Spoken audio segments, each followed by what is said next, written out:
అందరికీ నమస్కారం అండి. ఇవాళ సేమియా దద్దోజనం చూపిస్తాను.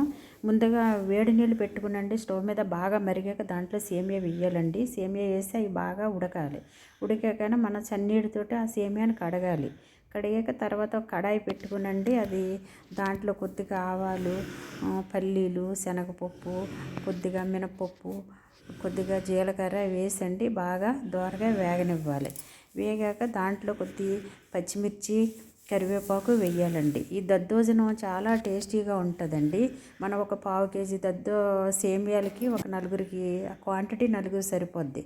తర్వాత ముందుగా మనం కడిగి పెట్టుకున్నాం కదండి సేమియా, దాన్ని ఒక గిన్నెలో వేసుకునండి.